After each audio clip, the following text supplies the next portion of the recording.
Hey everybody, this is Chris Adams with Bodyslam The Competition, and you're listening to us weekly here on Worldwide Podcasting Radio Network. Don't miss us. This is a worldwide podcasting radio network syndicated show.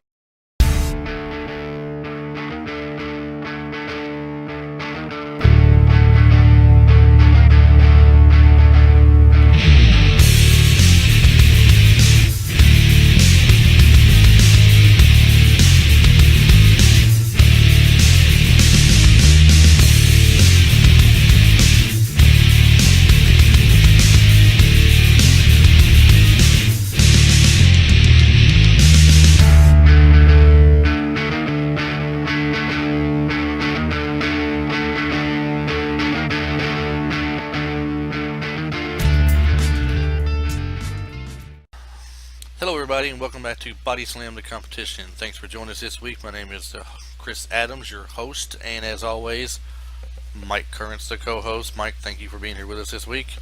Oh, every week, Chris, you know it.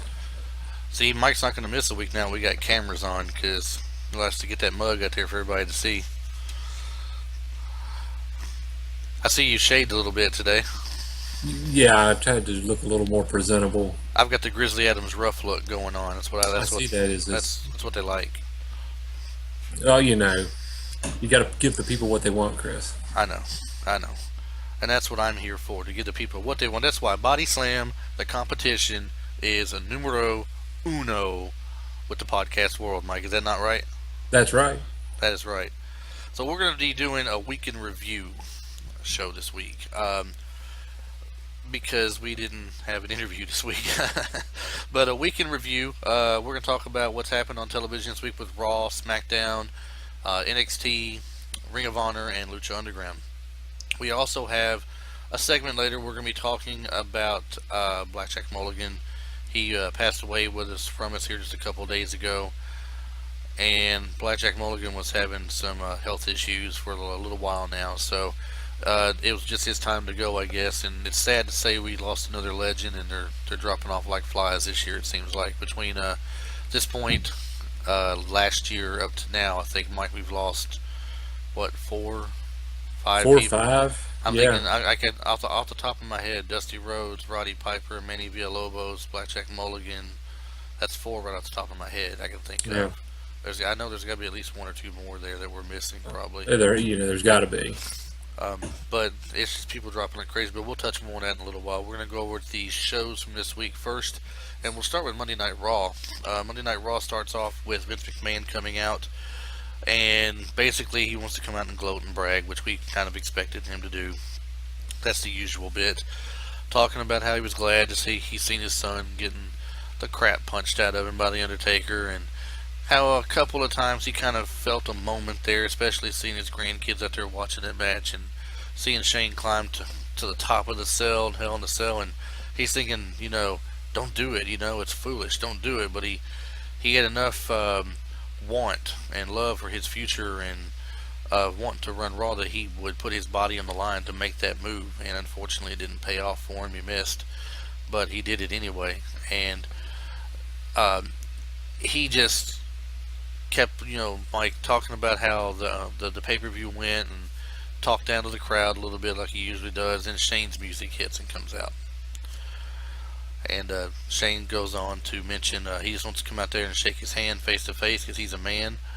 And, to show that he lost. You were the better man, you lost. He shook his hand, he thanked the crowd. And he's about to leave, and what does McMahon do, Mike? He pulls a 180 on everybody. I don't know if his dementia's setting in or what, or if he forgot that The Undertaker won. But he says nobody upstages me in the true Vince McMahon fashion, and hands him the keys to Monday Night Raw and says, run it tonight. And it confused me to the core, because we watched this spectacular match at WrestleMania between Shane and The Undertaker, and we had all the speculation, Chris. You and I both thought, hey, Shane's going to bring somebody in, he's going to bring a ringer, he's going to have help. No, we didn't have that. We actually had a physical match between Shane McMahon and The Undertaker, and Shane McMahon jumps his silly ass off the top of that Hell in a Cell and crashes through that announcer's table And the next day he walks out on Raw, walking like Mick Foley, and then his dad, in a moment of senile delusion, gives him control of the show for the night. I actually thought that we had hit it right on the hit the nail right on the head. Oh, I did too. When they loosened the wall to the cage, and now they're outside. I thought this is where it's going to happen. This is where someone's going to come down and help Shane win this match. This is going to be the moment in the next few minutes. And I kept waiting for it, and it never came. I'm like, it never happened. I thought for sure you would see like the lights go down or something, and then somebody would pop up and help. Like it would be like a Sting coming in to do something to set up for next year's WrestleMania. Even though he announced he was retired, he said it wasn't forever. That could mean an occasional match here and there, like Ric Flair likes to do sometimes. Who knows? So I thought maybe the lights would go down and somebody else would come up. I think you mentioned the possibility of Goldberg or something. Yeah, Goldberg was a name that was thrown around in the last 6 months of, they wanted Goldberg to work with WrestleMania 32.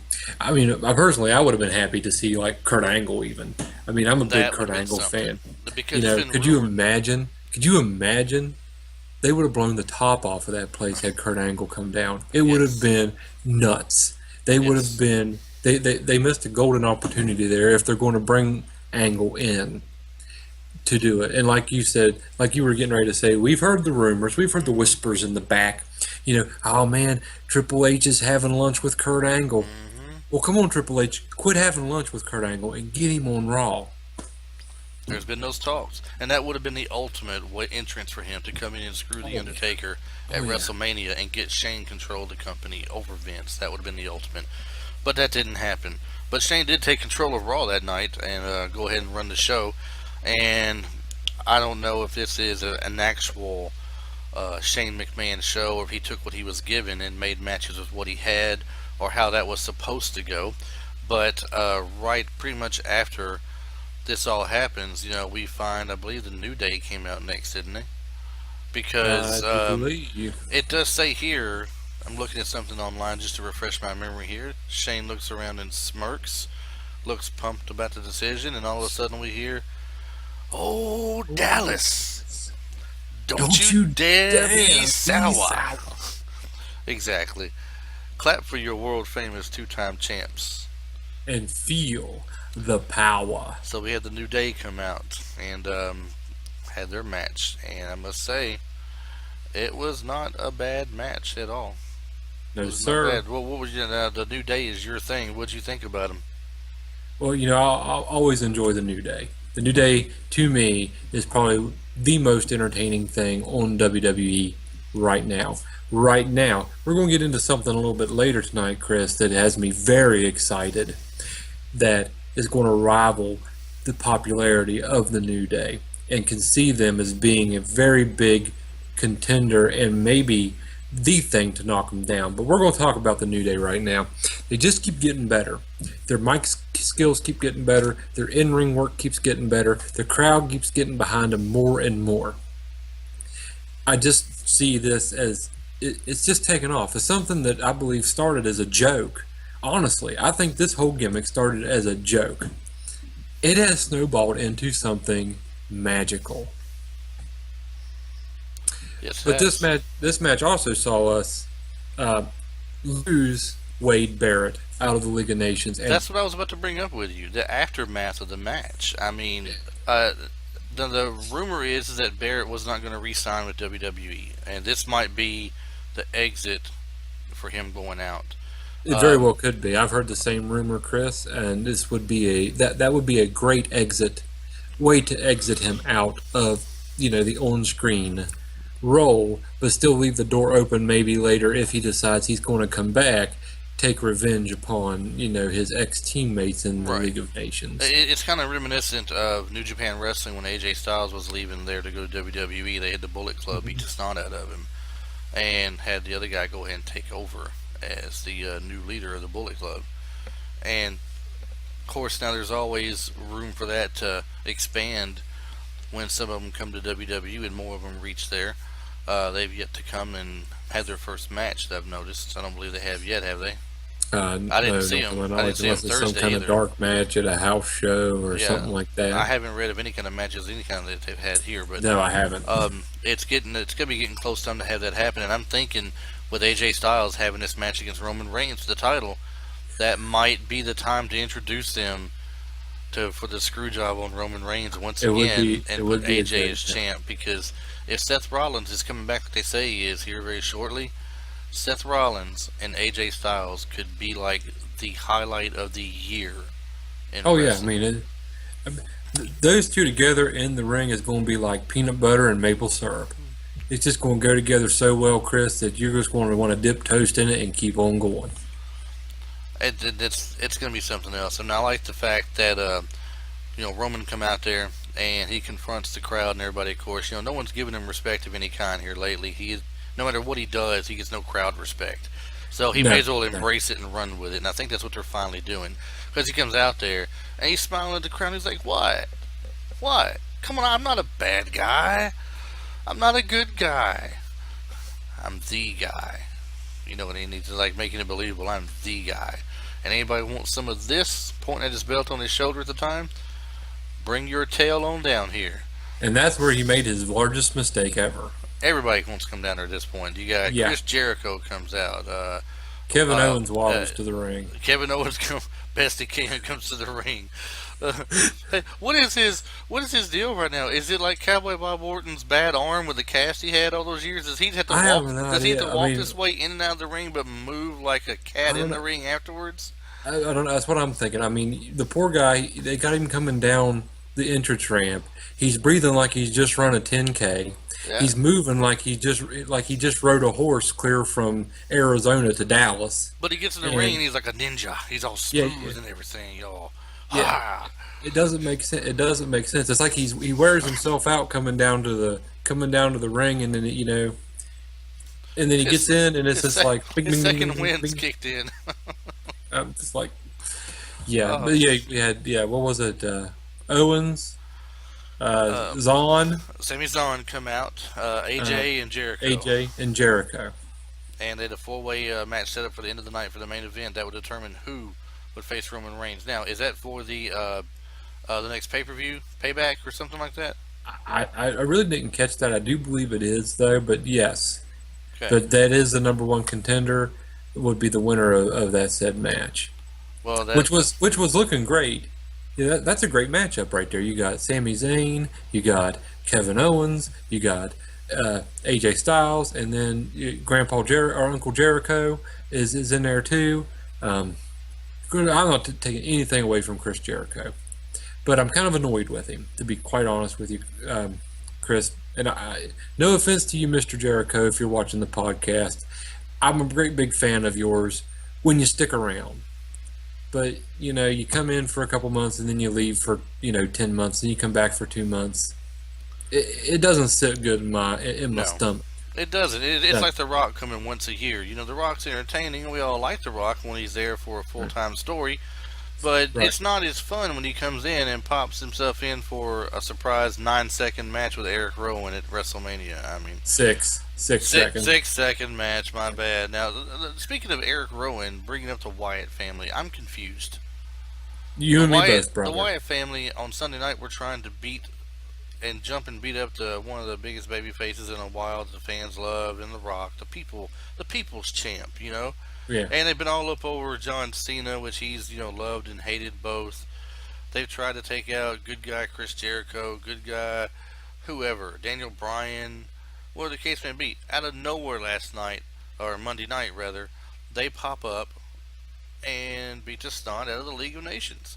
Now, is this some kind of I haven't seen any thing from them letting it to watch SmackDown. I got the highlights and stuff I got to watch of the matches, and some notes of how the matches went. But is this some kind of a retribution for the announcement they made at WrestleMania that no other three-man group can beat them in any way?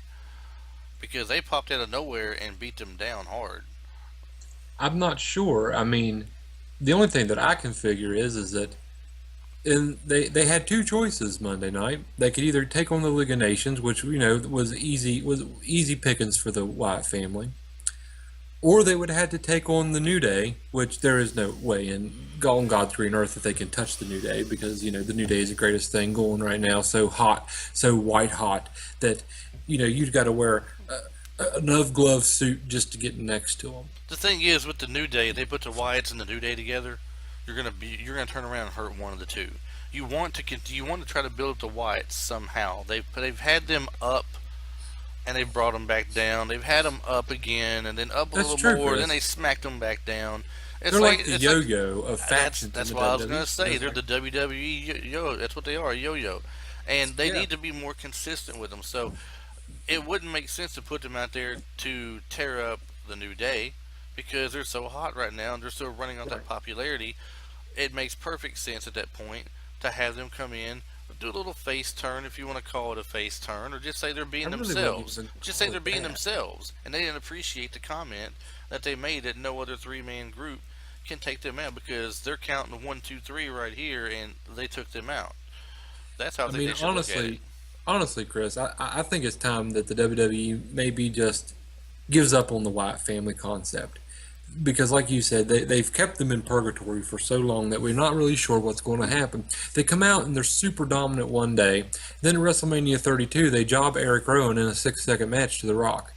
Yes. So now he just looks like,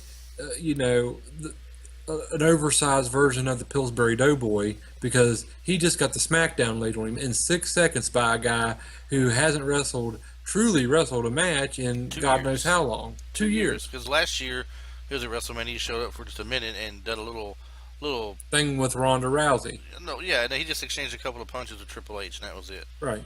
That's the most part. So before that, I don't remember when it was, but it's been at least 2 years, we'll say. Yeah, and so now that his credibility's gone, poor Luke Harper, he keeps getting hurt, like every 5 days. Something happens to that poor guy. And then you've got Braun Strowman. The dude is massive. The dude is scary when he has a mask on. When he takes the mask off, not so much. Should have left the mask on him. That's my opinion. Braun, buddy, you're a big guy. Please don't come to my house and beat the ever-loving hell out of me. But I'm just going to tell you how it is. You kind of got a baby face, even with the beard. And if you shave the beard, it's going to be really bad. Some people just have that look. They do. You can't escape the look. He just got that look. Look at all those years Ricky Morton was wrestling. Rock and Roll Express, Ricky Morton. He kept the same hairstyle whether he was a heel or a face. The long blonde hair, the little spiked hair in the front bit. Even when he was with the York Foundation, he was Richard Morton. The fans were still want to cheer for him because he was still a babyface looking guy.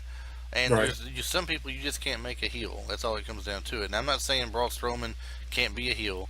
He can be a heel if he wants to. He's worked a little harder at it and make the look a little bit more better. But he could do it. And to have them against the New Day, who would match up against Braun Strowman? I don't think Big E matches up with him very well. I think you need someone who's a brute, who's a little bit vicious, or has that mean streak like a Sheamus does or like Rusev does, and have them come out there and face someone like him. And Del Rio makes a better fit against Wyatt himself. Oh yeah, and the rest of them. So I get that one. I totally agree. I hope they make something good of it for the Wyatt family this time against the League of Nations. Me too. I really do, Chris. Like I said, the only issue I really have with Braun Strowman being in the Wyatt family, being the scary heel, is that I look at him and I know he's the kind of person that my 3-year-old's going to smile and wave at. He's going to be like, because he's got that. He's got a kind face. He's probably got kittens at home too that he probably pets. Now that would be something to have him a video with kittens, wouldn't it? That would be the best. He was a rosebud, I know. I try to forget that. I'm not going to let you forget that. I know. I do. Rosebud. I do remember that though. Now, further in the show, we move on. We got the women's match. We got Summer Rae versus Sasha Banks, the boss. And I don't think Summer Rae has anywhere to go with this but down. She's better off sticking with the manage somebody in her corner routine, and she is out there trying to wrestle with somebody. But she is getting a little better. I will give her that. She's getting a little bit better, Chris. But that's kind of like saying the prettiest pig in the sty. Well, I used to say the same thing about Nikki Bella too, that she couldn't wrestle and she should not be out there too. But then she surprised me by becoming a better wrestler than Brie Bella. So Well, it's hard. It's not too hard to be a better wrestler than your sister who just stops wrestling. that's true too. That is true too. Did you have any thoughts on the women's match? Anything you liked about it? Didn't like? I liked when it ended. Did it? If it was somebody bigger versus Sasha Yeah, Banks. yeah. I They mean, really, it was really a blow to Sasha Banks. I know It really was. You could have brought out someone like Tamina at least, someone Yeah. who's big, or someone like who would wrestle better. What's the girl's name with Tamina? I can't never think of the girl's name anymore. I think she's I married. know who you're I talking think she's about. married to one of the Usos or something. Yeah, yeah. I always want to call her something that's not her name. She was a Funkadactyl. That's all I remember. Well, either way it Back when goes, Brodus Clay was still, dancing his way to the ring and shaking Yeah. his massive prehistoric tail. they could have brought her out to wrestle. They could have brought Tamina out to wrestle. It could have been someone. Could have been Paige out there wrestling her. Yeah, I mean, what's You Paige know, doing these days? She's got on Working on hiatus her or tan? something. I mean, she had that one match at the pre-show for WrestleMania. And if she is working on her tan, she's going to be out for a few weeks because it takes Casper the Friendly Ghost quite a few weeks to get a little bit of tan on him. I'm telling you what. But Sasha Banks won that match by submission, believe it or not. Apollo Crews debuts on Raw. It says, he's been a big solid person on NXT for a while now. And they got him straight out of the Indies not too long ago. He was a big name in the indie circuit. Different name than Apollo Crews at the time, and I can't think of it any longer. It was a little bit different style type name. Not a real name, kind of like a label kind of name, it seemed like. But Apollo Crews is on there, and he's wrestling Tyler Breeze. And we talked about this a while back, if you remember. Before we started doing the videos, we were just doing the audio broadcast only. We said it won't take long before Tyler Breeze is pushed to the back again. All they could do with him for the longest time was put him against Dolph Ziggler. That's all they would do, him and Dolph Ziggler. They had good matches to begin with, but they had nobody else to put him up against, it felt like. Now he's out there and he's at the back of the line again, and you've got Apollo Crews come in and beats him. What would be so wrong about having Tyler Breeze have a short feud with someone like Curtis Axel or Heath Slater, or Adam Rose or someone like that there they have. I mean, Bo Dallas even. I want Bo Dallas to do well for himself. I hate this little appearance, the look he's got right now. I don't like it at all. It's still the Bo Leave thing is out there. It's like he hasn't escaped that Bo Leave bit at all. He's still a joke. And let's just be honest. He could be better though. He was better at NXT. I mean, he was better when he first got to WWE main roster. But they've just turned around and said, no, we can't have one like this. We're not doing no more of this Rey Mysterio stuff, where the little guy beats the big guy, and then they turn around and put the U.S. belt on Kalisto. So We're not going to talk about that. that's just where they say they're not going to do one thing and they go back and do it anyway. I don't understand it, but they do. But anyway, Rest in peace, Tyler Breeze. yeah, it was a good career. The Ring of Honor is always waiting, though. Take your selfie stick and head on out to Ring of Honor. The Ring of Honor does appreciate good talent, and They do. And They do. Tyler Breeze has the talent to flow there real well. So, but you only get 1 hour a week there, so be prepared for that. So it looks like we get to the main event of the night, where they had the full-way match with AJ Styles, Chris Jericho, Kevin Owens, and Sami Zayn. Nope. But Nope. wait, Oh, but wait. What happened? Oh my God, Sami Zayn got jumped from behind by Kevin Owens in the back and slammed to the Big table, I surprise. think. He can't compete now. So now the odds are a little bit more in their favor. Because there's only going to be 3 people now. Fatal Oh, three-way. no. But Oh. wait, there's more, Oh, Chris. there is more. Mike, would you like to tell us what the more was? The more was something that fans have been waiting for. The Swiss Superman has returned. Cesaro, exactly. Come out there. Looked like he dressed in a business suit. Not even ready to wrestle. Yeah. And And then we he thought, just. and I thought for a second he's there just to make his presence known that, I'm back, and whoever wins this match, I want to fight the person for their chance at the belt. And I thought that's Right, what it was going to right. be, honestly. But he takes off the sunglasses. He kind of pops open the shirt a little bit. Next thing you know, he yanks this part off and grabs the shorts and pulls forward, and it's like a stripper outfit he had on or something. I guess I don't know. Next thing you know, he's ready to wrestle. He's ready to rumble. He's headed to the ring. And I've been waiting for this for a long time myself. And I was wondering at WrestleMania when John Cena ran down to help The Rock out, would we see Cesaro in the next couple of weeks? And that answered that question right there. Hmm. So I was kind of thinking, to be honest with you, him making his appearance back, they might have been building up to Cesaro versus Roman Reigns. That would be a good matchup too, because That would be he's excellent. freakishly strong.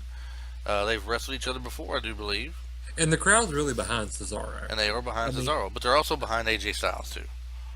well, of course they're behind AJ Styles, Chris. But the outcome of this match, let's just go ahead and get it down that AJ Styles won. He is the number one contender.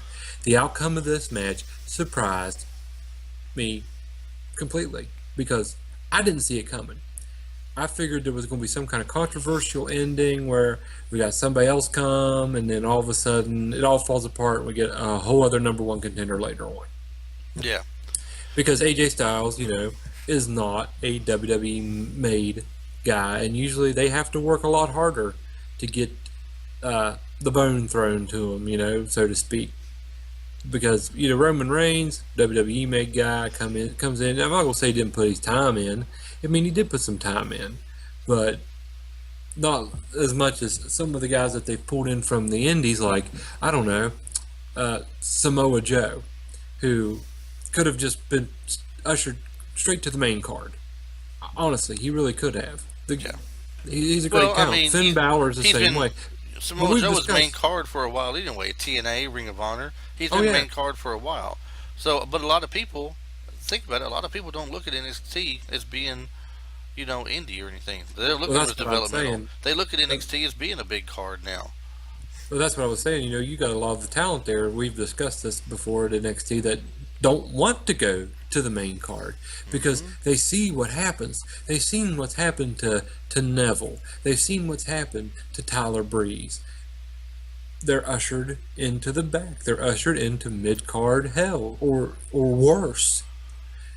The guys that were big deals. And see, this is why I've said before, and I know people are tired of me beating this dead horse, and I'm sorry.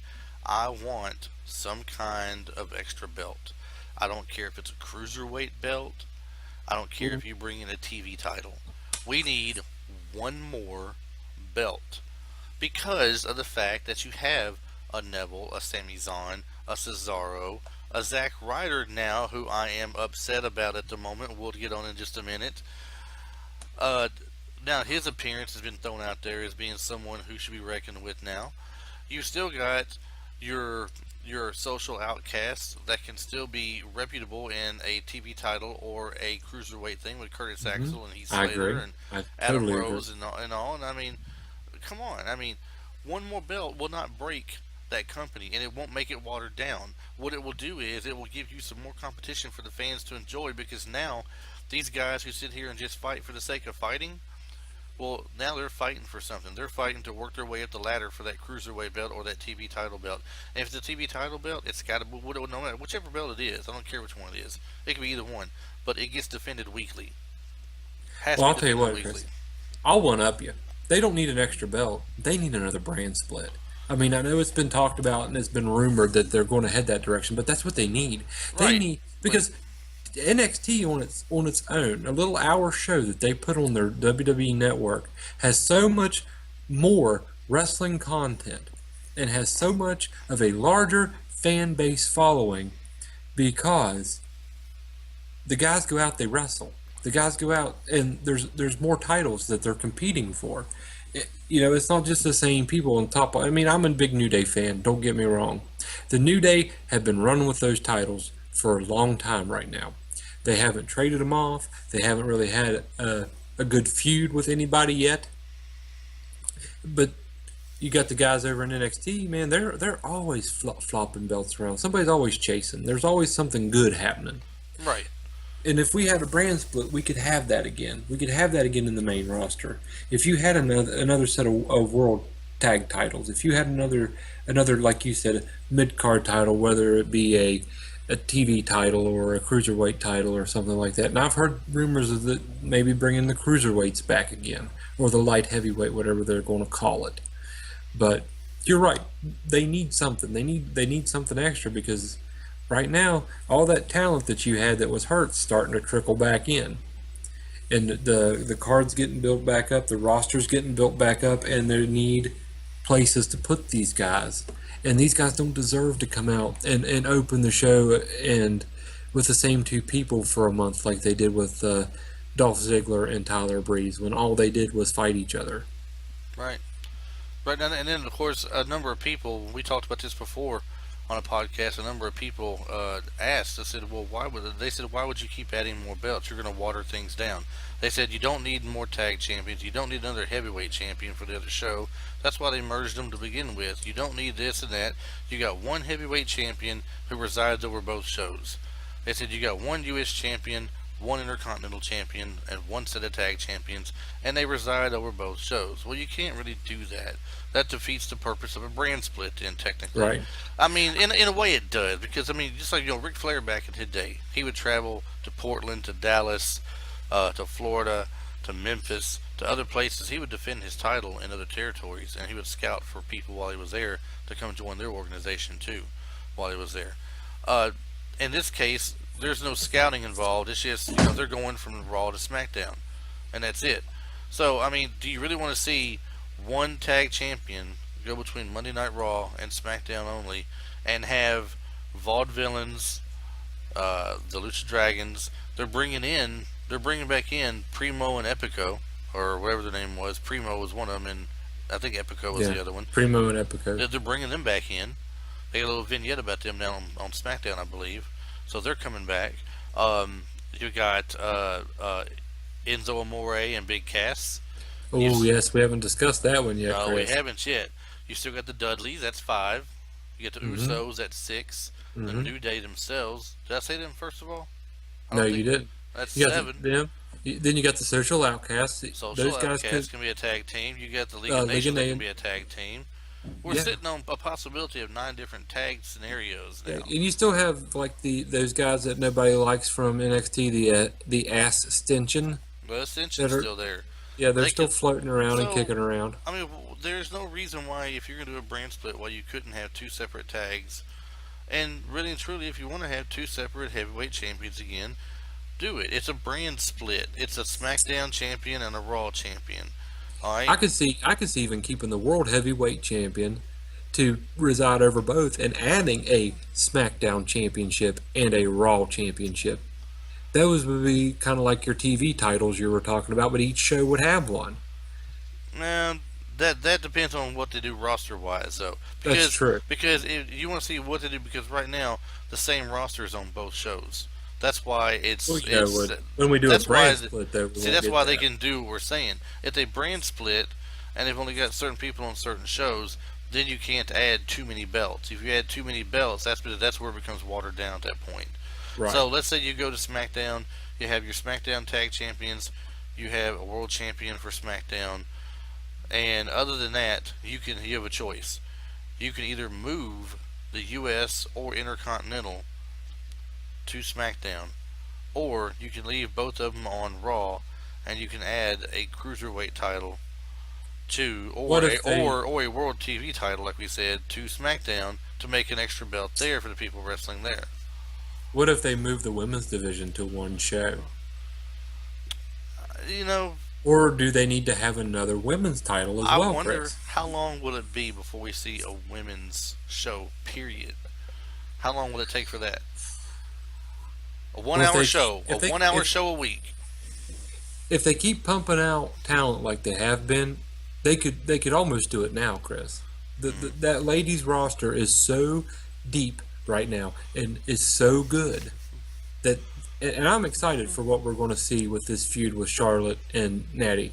Yeah, that's gonna be good. I mean, it's gonna be great, and I'm really hoping that we get to see the Anvil come in his daughter's corner to kind of help counteract the Nature Boy. That wouldn't that be something?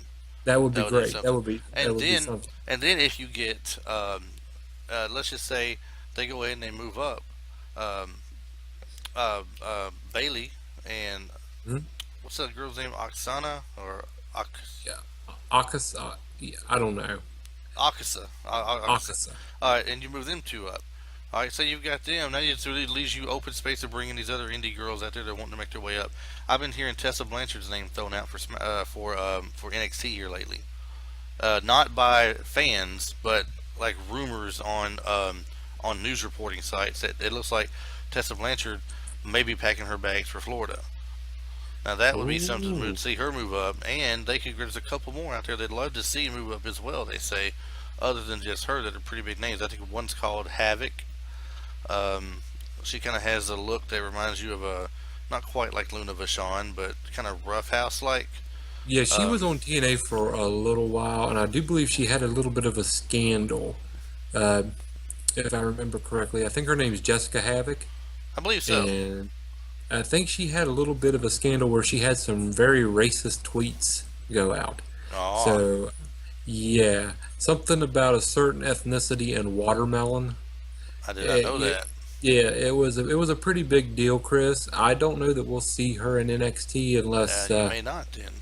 because we can't forgive Hulk Hogan. So Well, I was going to say if you're not going to forgive Hulk Hogan and bring him back, you cannot put her on the show either. For right, it's the same reason.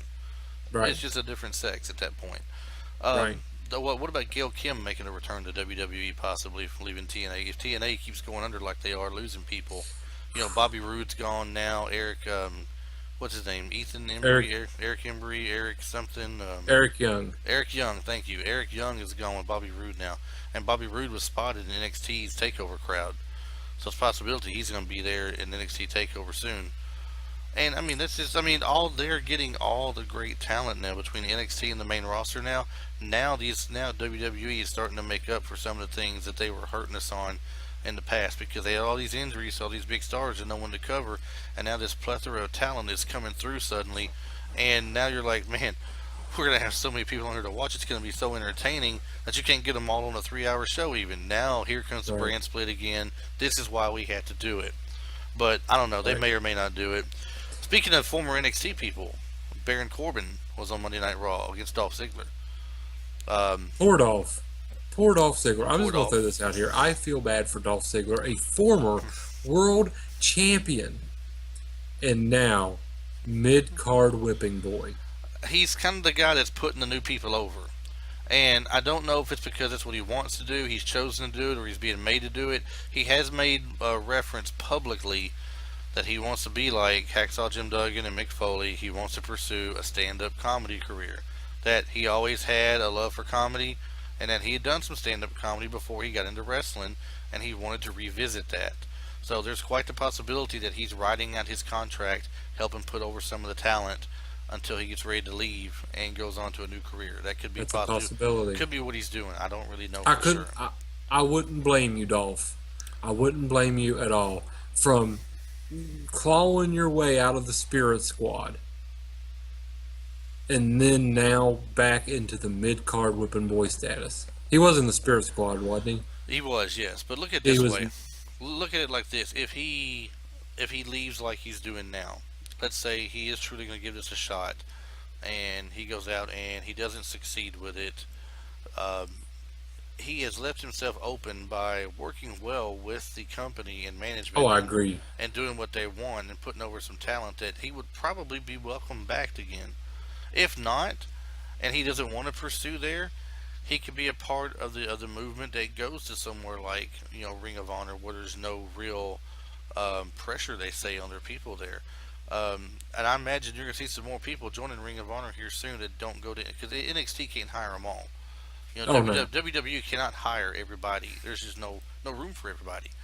So you might see Eric Young go to Ring of Honor and start challenging someone like for the heavyweight title there, Jay Lethal.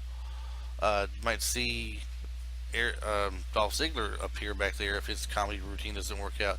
There may be some people leave WWE like Wade Barrett. Wade Barrett may go to the Ring of Honor and wrestle. he may try, and TNA may try a resurgence and might try to, beg a bunch of people to come on there and wrestle for promise of something, and some may Yeah. fall victim of that and go there and try to build something up. We got a sack. We got you a sack lunch and a juice box. Come on down here and do an impact for us. I mean, they better be talking to Jeff Jarrett if anybody. If they're going to talk to anybody else other than Ring of Honor, that's the only other one you're going to have a reliable future with at the moment. Because right now TNA, they say, is broke as a joke, and that supposedly Dixie done got cut off by her daddy, and he ain't paying for no more wrestling. So she can't find anybody to help invest in it so far either. So we don't know how that's going. Well, you know, it's like asking somebody to throw money at your burning bonfire, Chris. Yeah. But let's talk a little bit about what we alluded to earlier in the show, a tag team to challenge my boys A New Day. We saw it. We saw them debut on Raw this past week, Chris. And you know who I'm talking about? The trash talker Skywalker himself, Enzo Amore. And a bona fide thug and a certified G. That's right.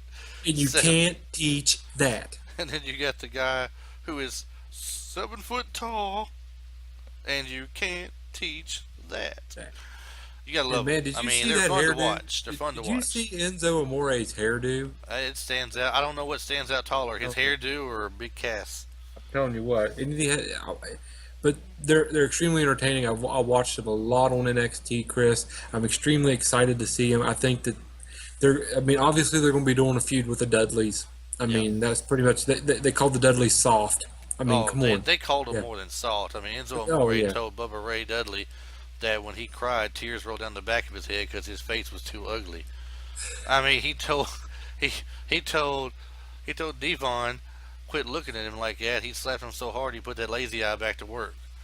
I mean, he was all over them guys, and Cass was like, I get the feeling that you don't like what he's saying to you guys, so why don't y'all just come on down here and do something about it? Yeah. So they're gonna have something come up real big with them too. I think that's gonna be good, and the Dudleys that's all the Dudleys are there for too. They're old talent that's there, and they're there to put people over. A lot of people don't get this these days. They're big Dudley fans from back in the day of ECW. I can't understand why you take a legendary team, like 3D, and have them lose to these boys and everything. Well, that's the business. You had your time in the spotlight. Now you help bring on the young guys and keep the tradition going. Although I would say, Chris, I would love to see the WWE do a run with Bubba Ray, a Bully Ray type run from TNA, because he was really good at that. He was a really good heel singles competitor, really good world champion, if you ask me. Yeah. Probably one of the best world champions TNA had, along with Sting and Kurt Angle. But I would love to see the WWE do something like that. Give Bubba Ray a chance to come out of that tag team stereotype that he's been locked into all those years and back into now with the WWE, and give him a run at the championship. Well, he doesn't. You can't really pull an aces and eights bit though. I mean, because that's been done. Only way you can do that successfully is if you bring in the guys who were in it, and it's not a secret that he's putting it together. The guys are the gang's all here. This is what we're going to do.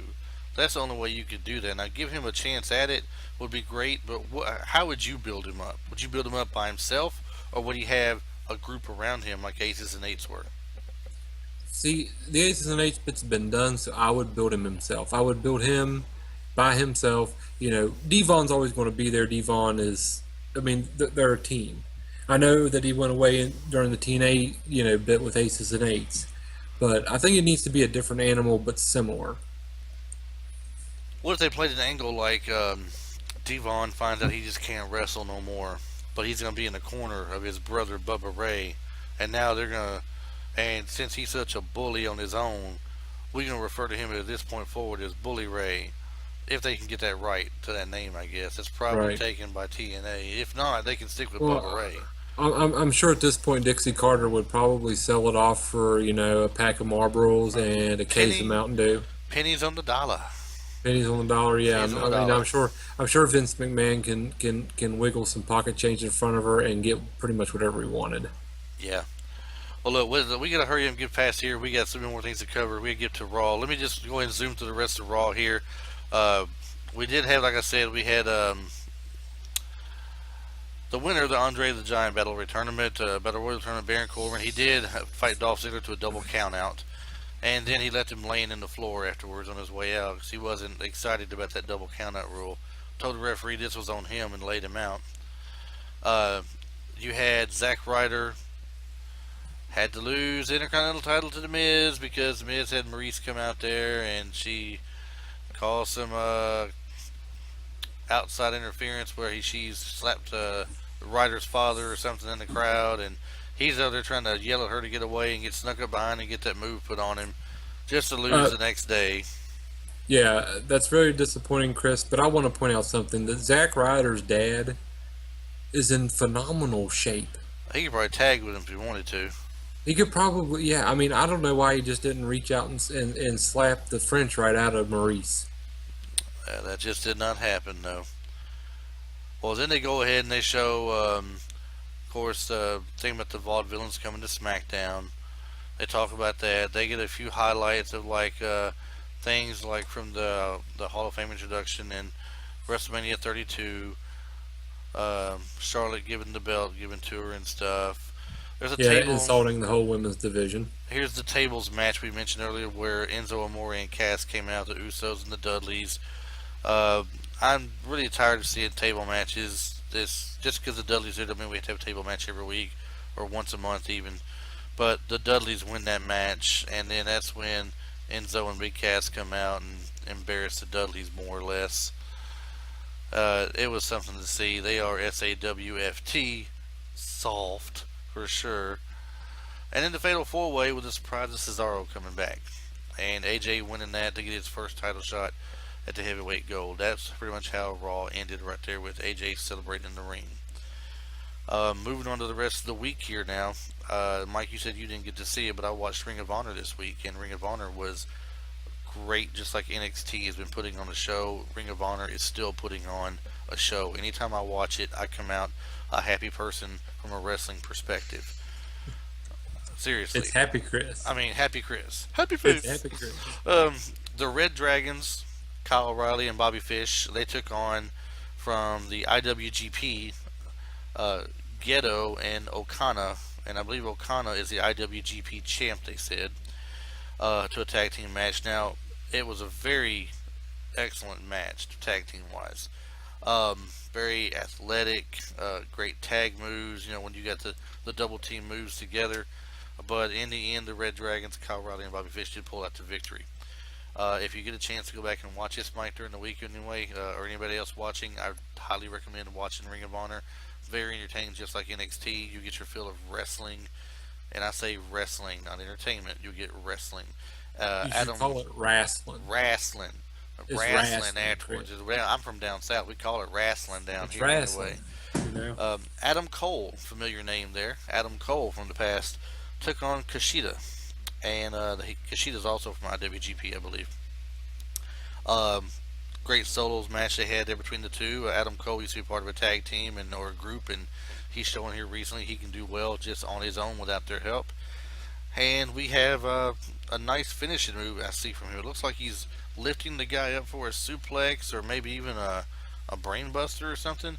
But he goes down to one knee and drops the person's head and neck across his leg for a neck breaker. Ooh. And pounces on him with a pin. That is an excellent move I've seen. Next match, after they've showed some interviews from Dem Boys, everybody likes. You know who Dem Boys are, don't you? Are you talking about them Briscoe boys? Them Briscoe Boys. Everybody likes them Briscoe Boys. They're coming for them tag titles, they said. It's been too long since they've had them tag titles. You don't know nothing about them boys until you have fought them boys. According to Them boys. them boys. Because the show ends with a great tag team match also. And Kazarian, the Addiction, Frankie Kazarian and Christopher Daniels versus the Machine Guns, Alex Shelley and Christopher Sabin. These are 4 guys that TNA had in their hip pocket for the longest time and could not make as entertaining of a show as Ring of Honor did with that tag match, I don't think. I understand they it's were sad when you got all the pieces and you can't put it together, Chris. Right. It's like trying trying to watch a blind guy with no fingers put together a jigsaw puzzle. Yeah, that's about how it goes. We're gonna go somewhere for that probably. Great, Mike. Now the blind guy with no hands will come on the show. Thank you. How's it going to work the Skype with no hands? It'd be like they'll have a fake hand for him, like the guy from Kingpin?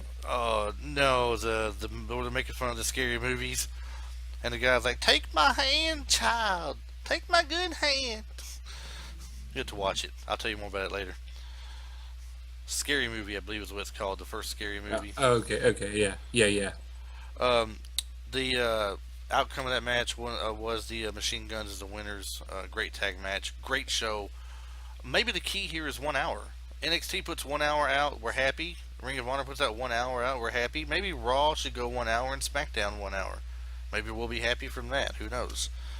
We would be, but I would say that all of their advertisers and all the other stuff that they have to do to make all that money, Chris, to pay all those big contracts, they probably wouldn't be too happy about it because, I mean, honestly, we only get about an hour of wrestling. Well, that's if true, that, too. with the 3 hours that we have to watch, the multiple Reese's Cup commercials, the Snickers commercials with Charlotte and Ric Flair and Zack Ryder and Dolph Ziggler and all these be a good dad with Roman Reigns with his pinky in the air drinking tea. I mean, and he wonders why he can't get over. Really? I'm a bad guy, but I like to drink the tea with my pinky in the air. It'd be like having Val Venus on there doing a commercial for Trojan. Moving right along. We have the NXT show this week, which was nothing really but a show where they went over what happened in NXT TakeOver results. It's a results show, more or less. They tell you what happened. They talk about the champions. Overshadow Raw. I don't know. I guess not. They didn't have any real matches except for one main event match, which was Apollo Crews and Elias Sampson. That's his name. And Apollo Crews won that match against Sampson. But the rest of the show was just about a follow-up of the matches they had from NXT TakeOver in case people didn't get to watch it. And that was it. Now, I'm just going to read this card off for this one because neither you or I are either one watched it. We don't have a TV channel to watch this one on, unfortunately. And I tried to watch it online and the video failed. And I just didn't have time to keep digging around for it. But Lucha Underground basically starts off with a segment with Vampiro and Dario. I'm going to say it's Cueto. I don't know. Cueto? Cueto, possibly? I have no idea, but Vampiro's still wrestling? Vampiro is there. He was doing announcing for a while. Now I don't think he's actually wrestling exactly, but he's involved, put it that way. I was going to say, that's a name I haven't heard since WCW. Yeah, and this Cueto guy knows that Vampiro is Pentagon Jr.'s master and all this stuff they're talking about from all this storyline they got going on. I will admit ignorance to this. I don't get to watch it, like I said, but I want to report the matches. For those that do get to who like it and didn't get to see it, at least you'll know what matches they had and who won. The first match was Ivelisse versus Cobra Moon, with Ivelisse winning with the Desert Eagle, it says. Second match was The Crew and Joey Ryan versus the Mac Marty the Moth. Am I reading that correctly? Marty the Moth? I don't know. It's the Mothman. We got Mothman up here in West Virginia, And Maripose. And then it says the winner was Joey Ryan and the Crew with the Code Breaker. You know who Joey Ryan is, don't you? Have you seen the video online where a guy reaches out and grabs the other guy in the junk and like he's squeezing and the guy's like, oh! Then he reverses it. He's like, like that, and the guy holding the guy's junk is now hurting. It's like his junk is hurting him. And then he takes it one last time and does like this, and the junk flips the guy over. I don't think I've seen that one. Well, you're not missing a whole lot. It's stupid as it can be. It's It about. sounds It's like just. it. It's just as stupid as the independent thing I saw where they were doing the slow motion stuff. The guy supposedly could really do things in slow motion and create an invisible grenade. Go figure. He gets the tag. The other guy comes in the ring, but the guy starts going like he's going for him. We're talking Baywatch, man. He's moving for him, and then he blocks the punch.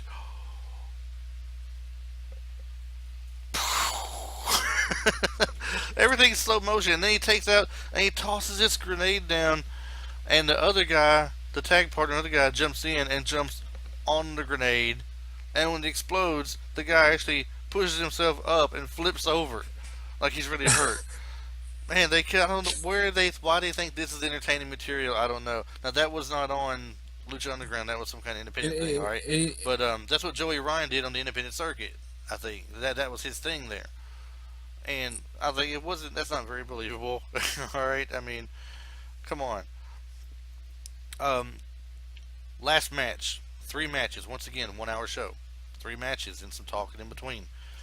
Last match was the champion Monteza with Dario Cueto, I'm going to say again because I don't know his name, versus Phoenix. And way it turns out, Phoenix is a mask guy. At the end of toward the end of the match there, it's getting out of hand, and the Dario guy from outside yells for him to yank the mask off of him.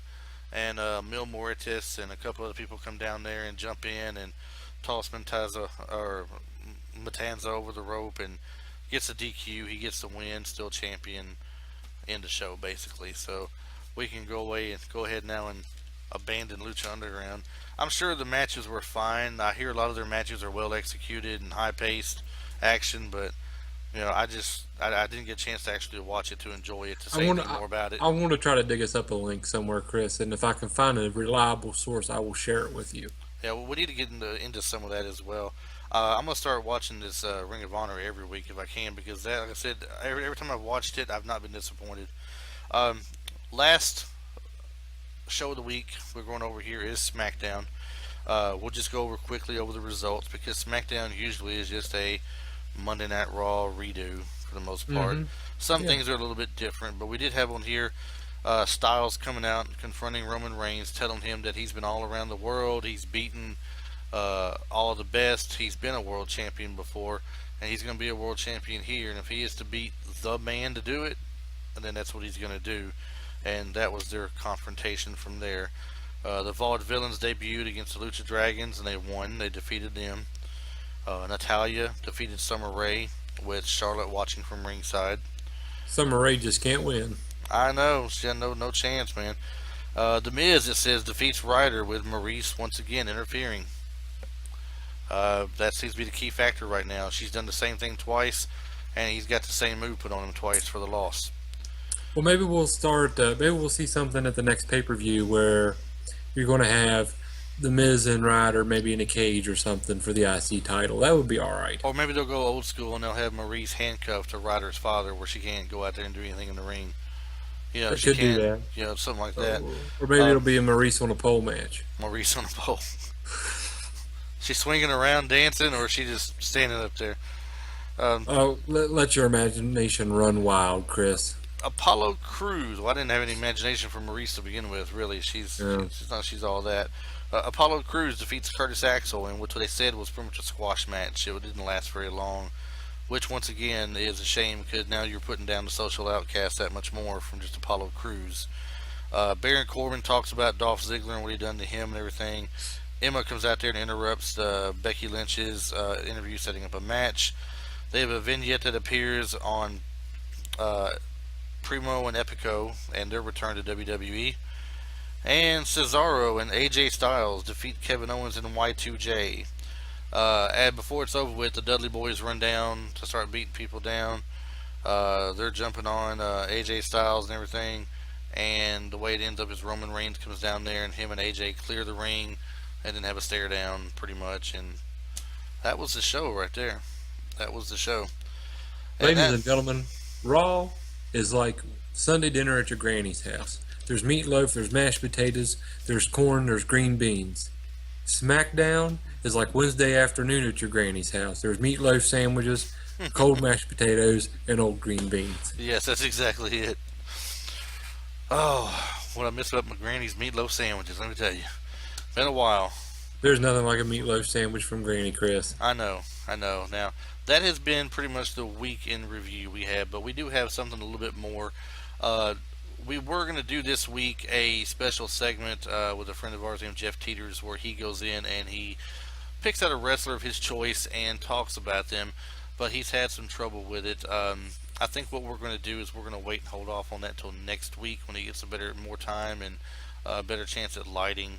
But what we are going to do is we're going to talk about Blackjack Mulligan. We touched on it earlier in the show, Mike, and Blackjack Mulligan passed away earlier this week. He's had numerous health issues over the years. Here recently, he's had blood clots. You've seen times when the Bray Wyatt and Bo Dallas would leave shows or they wouldn't be there for that week because they're at home with the family or at the hospital with their grandfather and stuff's going on. But I'm not sure what the actual cause of death ended up being, whether it had been a heart attack that caught up with him eventually or the blood clot got him. But he has passed away, though, I believe, as of just a few days ago. What we do have is a audio file that we've compiled with a number of different people that are fans or people who have worked with him over the years. I've got one guy who booked him a few times for matches and everything. They talk about him in their terms, what they thought of him, sending out their condolences to the family and stuff like that. And before I get to that actual file and play that, Mike, what do you remember about Blackjack Mulligan growing up? Well, honestly, Chris, Blackjack Mulligan's career was pretty much on the waning side as I started watching professional wrestling. I don't have a whole lot of memories of him now. You know, his sons, especially Barry Windham, I do remember a lot of that. And, you know, growing up, we watched a lot of Mike Rotunda matches when he was Mike Rotunda and even, you know, IRS, Irwin R. Shyster. But my memories of Blackjack Mulligan as a wrestler are pretty vague. Well, I tell you, the thing that made him so big was that claw he used. Everybody talks about the Von Erich claw. They talk about Baron Von Raschke and the claw. They don't stop to remember the huge hand. It's like a mitt that Blackjack Mulligan had that would cover a man's entire face and on his head and put that pressure down on him with his version of the claw. And it was just a sight to see how it would affect certain people that he would put it on. And he went on to tag team with Blackjack Lanza, as the tag team called what else? The Blackjacks. They had a successful tag team run for a while there. He had matches against Andre the Giant, which were just legendary. They were great. He had two great wrestling sons in Barry Windham and Kendall Windham, a son-in-law in Mike Rotundo, as you touched on. Mike Rotundo now has kids in wrestling that are Blackjack Mulligan's grandkids, so they're carrying the name and the tradition for the family on. And that's, as we said, Bray Wyatt and Bo Dallas. And Rotundo's daughter is rumored to possibly getting into wrestling as well, so that's another possibility. Blackjack Mulligan, to me, growing up, I remember seeing him. I thought he was one of the biggest, baddest guys there could be. Real tough looking guy, like he could be the entire defensive line for a football team, and no one would mess with him, you know. And I'm talking old school football too. I don't mean that sissy stuff they got out there today. I mean the real football. Well, there we go, Chris. You're going to have no modern NFL players on the show now. You have done ostracized us from the NFL. They are not going to come on and talk to us. They'll be like, he called me a sissy. They're going to cry in the multi-million-dollar mansions. Let me just make it clear to them. They are NFL. They don't belong no more than Shaq did. Ooh. So, with me leaving it at that, let's go ahead and play this audio file, Mike. I know you didn't get to hear them because you weren't around at the time. You had to work, and I talked to these guys and recorded these for them. And in no particular order, you'll hear names like Steve Cox, Bobby Fulton, his son Dylan, who was a little bit close to Blackjack Mulligan with some conversations over the last couple of years. Herb Williams, Herb Simmons, who had promoted him a few times back when Bruiser Brody was still around. Um, a few fans also from their perspective, as well as David Besner, the American Giant on the independent circuit, talks about Blackjack Mulligan as well, his thoughts, and quite a few others. So I don't want to give all the names away. You'll be able to hear them yourself on here. Most of them announce themselves. If you have a question on who one was that didn't, let me know and I'll tell you who it was. But Mike, let's take a second here and pause and play this video for everybody to listen to. Hey, this is Bobby Fulton of the Fantastics, and I'm speaking about the sad news of the loss of Blackjack Mulligan. I can remember him as a small boy growing up in Chillicothe, Ohio, and watching wrestling on Channel 6. And back then in the studios, Blackjack Mulligan had sat in the audience. Well, the bleachers, even the commentators said, this man's so big, mean, and tough that the fans don't even want to sit close to him. And you could see him sitting in the middle of the bleachers as he was watching the matches that day. Well, as life went on and he wrestled all over the world in his career, one of the biggest, toughest men that ever walked in the professional wrestling ring. Not only was he a great professional wrestler, but he was U.S. Marine, also a former football player. But what really gets me is the last year or two of his life, the constant sharing of the Word of God, in the hope, not in this life, but in the life to come, in his sharing of the Lord Jesus Christ. And that's what I think most when I think of Blackjack Mulligan, and what I'll miss, not only the men, but also his constant sharing and witnessing God's love to this world through the internet. And that I'm ever thankful. And I pray God's blessings upon his family, entire family. I know Barry and Kendall, of course, Mike Rotundo, and the rest of the Windham family, Rotundo family, and so on and so forth. God bless them all during this tough time. But I will say this, that by his testimony, I know that his faith has ended in sight by seeing the Lord Jesus Christ. And that if he could come back, he wouldn't come back, but I'm sure he would say this, that you can know that you can come with me by following Jesus Christ as your Lord and Savior. And with that being said, I think I've said enough, but I just want to say what a special man that we've lost, but he's no more suffering, no more pain. And the scripture tells us no more crying over there. And to be absent from the body is to be present with the Lord, and that's where Blackjack Mulligan is this very evening.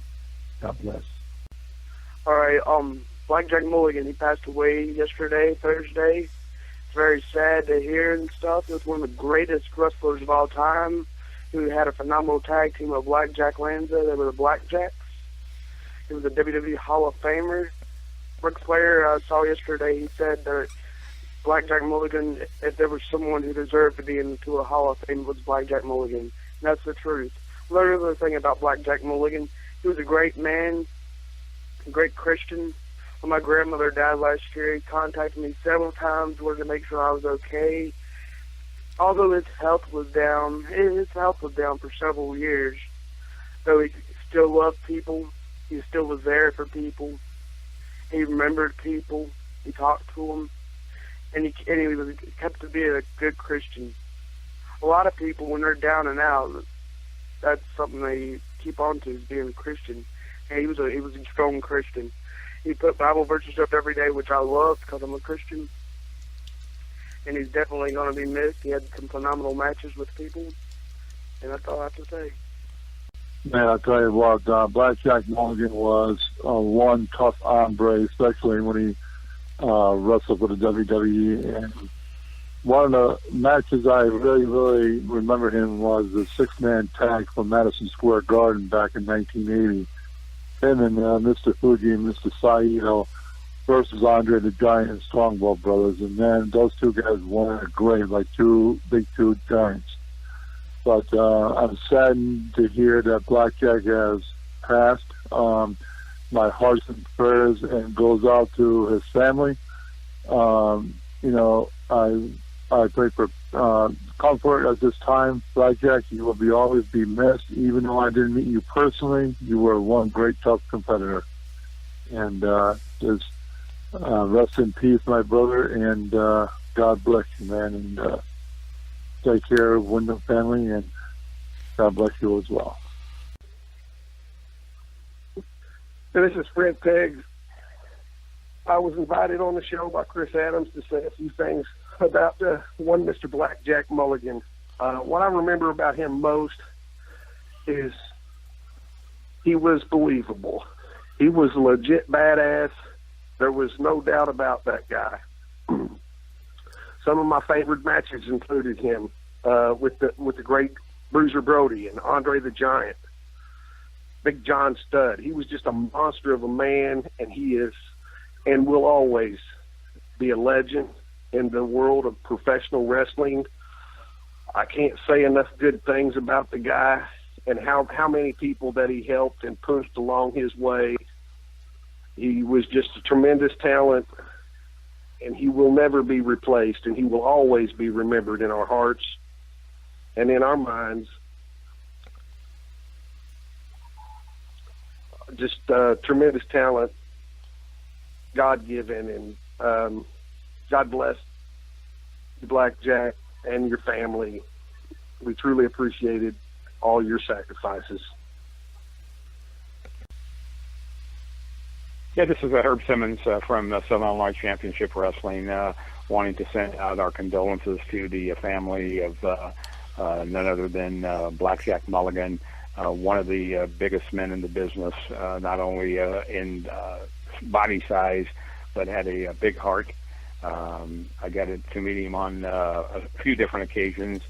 Mainly, I worked with guys that I brought in that worked their career with him, like Bruiser Brody, Dick Murdoch, guys like that always just bragged about how gentle the giant he was in the ring, but how he could take care of business both inside and outside the ring. It's a shame. He had a great career and a lot of great matches. Like I said, him and Brody had several different feuds and several different territories that filled out the arenas. So he's truly going to be missed. So we just want to send out our condolences to his family, and we know he's in a better place. My thoughts on the late Blackjack Mulligan is he was a big man. He was an awesome force in wrestling. Like, I can remember very first seeing him, he was going against, I forget who it was, but he just dominated that match, and he destroyed the opponent, and then he came out and gave a promo, which was very good for a big guy like him, and, you know, being Southern and just having that accent and just telling it like it was. And then I also can remember being a kid here in Iowa, which I didn't get to see very much of Blackjack Mulligan, but what I did see was that he was a really great wrestler and an awesome talker, and he meant business every time he got in the ring and got on the microphone. And I saw him one time when he was with the WWF back in the 80s, and he came down to Davenport, Iowa, and he was a real nice person, nice with the kids and with the fans, really easy to talk to. And, you know, he was just someone that, you know, showed everybody it's like, I can be big and I can be strong and I can kick butt and do it with grace and style. So that's my memories of Blackjack Mulligan. And to me, with him passing away, the wrestling world has lost one of the greatest, right up there, like with Dusty Rhodes and Roddy Piper and Kurt Hennig and all those great wrestlers, and he'll be sorely missed by myself and by the whole wrestling world. And that's my thoughts on Blackjack Mulligan. Yeah, I first met Blackjack actually through Kendall. When I first broke in, it was UWF with Bill Watts. And through the course of time, working at UWF, NWA, Crockett bought us. And I actually worked a lot of cards and stuff like that with Barry Windham. And, you know, through that, I got to know Barry a little bit. Great guy, great kid, happy-go-lucky kind of guy. Like a lot of the boys, they're good people. People don't realize, you know, out of all the boys I met in the business, I only met one prick, and that's a different story. But anyway, I ended up down in Dallas, WCCW, and Kendall came in, Kendall Windham. And Kendall at the time was tall, lanky kid. Everybody actually thought he was pretty small, but he's a Windham and he's like Blackjack and that kind of a deal. So, I roomed. I was in Tulsa, and every time I go to Texas, I'd bump in with Kendall and room with him and ran the road with him. And he was actually dating Boogie Woogie's daughter, and we had a good time running around. Anyway, we're building up through February, the big state fairgrounds raffle match there at the Cotton Bowl, and it was kind of neat. Just a sidebar. Rich Monarch loved to watch Kendall Windham work, and the reason for that was he worked pretty much like David did, had the same look, the same movement, the same ring savvy, and David had a lot going on, and Kendall did, and but Kendall was 240 pounds, but he looked skinny, but hell, he was 6'5", 6'6", and anyway, I was staying in the apartment. I actually had to sleep out in the living room because Blackjack came in. And, he's an old-time vet. Remember, because, I spent a lot of time around Bill Watts, been around Fritz, Geigel and Gagne, those guys. They don't really say a lot. And they really don't, And, but Blackjack came in to work at a couple shows leading up to our big show for the state fairgrounds. But, just watching that old style work, in the day, once you kind of get your style down and really get a feel for the business, I'd probably beat 800,000 matches deep, and hell, you did that almost in 2.5 years. But watching Blackjack work, and I seen a thing where the guy with the lariat, but it was a great opportunity to just kind of hang around Blackjack and listen to him and Kendall talk quite a bit. We didn't really say much, but the opportunity to actually go out and watch an old school money making guy romp stomp. And you hear this a lot in the business. These kids don't have a fucking clue when they hear it, but making little mean a lot, instead of a lot don't mean a little, and that's a lot of work today. They do a whole lot of shit, but it don't mean anything. And when Blackjack worked, and it was kind of like watching the same way, big guys, when they really threw something or did a move, it had a lot of oomph to it. Because, in our day, we worked real snug, everything was real tight, and it wasn't freaking ballet, and because I actually had a kid upset. I ran a show, and he thought the guy catered him too hard at this, and shit, I fired the guy. But anyway, Blackjack, great guy, loved his kids, and just a tremendous. It was a very short time I had opportunity to say I actually worked on a car, but actually watched him go out and work. And he actually was working with Kerry at the time, Long Eric. Did a same old school, and Fritz came out and got on the microphone, that kind of a deal. But, they give the meeting to they really made everything count. And you better make it count. You better sell it right way, because you guys are real deal studs. These guys today at New York are entertainers. Except maybe like Roman Reigns, there's a guy with credentials, Georgia Tech, defensive end, he's a badass. But most of the guys in the business today, across the board, they're not tough guys. Most of them are like 200 pounds. Blackjack was huge at the time. You feel that a little older. I don't know, he's about 6'5". I think burying him, that's it, but, just big, 290 pounds, 80 pounds, and they just, man, everything he did in the ring, everything he did doing an interview, it's just amazing. And that's where I feel truly blessed, had an opportunity to be around those kind of gentlemen that really, when you talk about the old days, as I read about that, he is the old days. He is the things that you miss. Those guys, were old school tough guys. Everybody you meet coming out of that 60s, 70s, early 80s and stuff, were real deal kind of guys. And by then, Blackjack worked for, I never get this conversation, for Vince's dad. And, a lot of the older guys, and you've seen San Martino doing this, they weren't too pleased with Vince and the way he's taking the business and that kind of scenario. But on the flip side, right, wrong, and indifference, when you got a $17 million payout, like they did last week with Alice. But, they just weren't pleased with the direction wrestling was going and what Vince was doing. But, I'm just proud to say I've had an opportunity And to be able to sit at the table and listen to Blackjack talk to Kendall, and so Kendall and Barry, and this when Barry was making his run as a 4 horseman at the time. But a lot of respect for Kendall Windham. People don't realize he was a hell of a worker.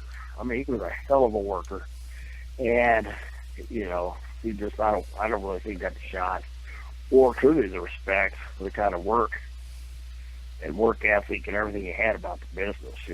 Kendall was a hell of a worker too, and but looking at the whole family down with Rotundo and all the guys, the grandkids all up in New York and that kind of a deal. But this Blackjack, I gotta say, I'm proud to say I've been with Blackjack. I've been around Bergania. I've met Luke Best, Eddie Hodge. I've been around all these guys. I've had the opportunity to just keep my mouth shut and listen to young guys being around anybody that's got any saying in the business. Keep your mouth shut and listen. You may not pick up a damn thing, but on the flip side, you're going to pick up a lot of nuggets. How to behave, act, to work a match, an old story, run a story. It's just kind of neat to be around all those guys. And they're dying off, we're dying off. And but that's just my tribute to the Windhams and who they are and what they're about. But they were old school badasses. Him, Watts, San Martino, shit. All those guys, Snuka. I mean, all these guys were real badasses. And it wasn't sports entertainment. Blackjack stomped the living shit out of you. I swear to God, Black, he could do it. And but I love watching his work. And an opportunity to be around those kind of guys. But hats off to him. He's in a better place. Most of the boys, they always laugh. How come we all kind of turn pretty conservative and get very religious and always laugh from that era? People don't quite grasp. The fans from today, a little more upscale, but, we always call them Jesus people, because a lot of people want to save the great unwashed. I know the good Lord looks down upon us, especially the old-time guys. They're light-hearted, tough guys. They ain't scared of shit, walk in, wrong stomping. On the flip side, we also entertain the great unwashed. We were the undertow of the people that Jesus would have hung out with too. And we actually entertained the people that Jesus loved the most. So, and he's in a better place. He had a great long run. We're all going to die, and he lived the life worth living. He gave life to some great kids. They're a great family and wonderful people. And that's kind of my little touch with Blackjack Mulligan.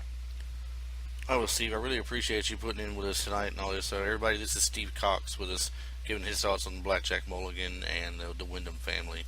So, Steve, yes, it's been a pleasure talking to you again. It's like it was before, and really appreciate you jumping in with us and giving us your tribute to Blackjack Mulligan. Yes, sir.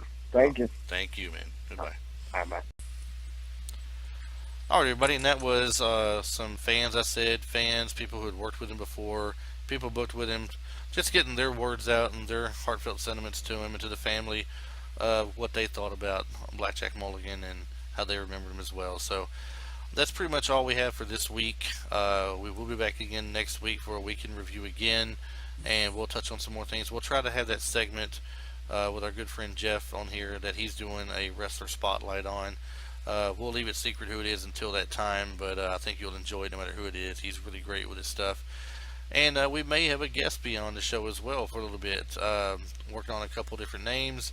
Don't want to commit to one in particular just yet because I'm not sure which one it'll be, but we will find out soon. In the meantime, between now and then, don't forget to go to the website. Check it out, http://bodyslamthecompetition.com. Go to our website page. Go to our Facebook page. And join us with us on Facebook in the Facebook group and the like page. And here on YouTube where the video is, make sure you thumbs up and like the video. Put a comment down there. If there's something we messed up on you'd like to see done better, please let us know. We need something, if we can improve in any way, let us know that. If you got something great you want to say, you thought it was good, you liked it, we appreciate all the comments. Hope to see you guys again next week. Mike, until that time, I will see you next week when we do the show again. Everybody else, keep loving wrestling. Mike, anything you got to say before we leave? New Day rocks. New Day rocks. You were about to jump into it a second ago when I cut you off. See? You did. You cut me off. I was doing the clap. I was going to, but yeah, I'll refrain. I'll refrain from doing the booty dance. But everybody, just keep on watching. Go to your indie shows. Watch the New Day. You won't be disappointed. Watch Ring of Honor. Evidently, it is a great show. And watch NXT. Watch it all. If you can watch it all, watch it all. If you can't, watch what's great. Watch what you love. That's right. And like somebody I read said earlier today, don't take time to talk down on what you don't like. Take the time with us and talk about what you do like. That's what we're here for. Until then, like I said, Mike, we'll see you next week, guys. Next week.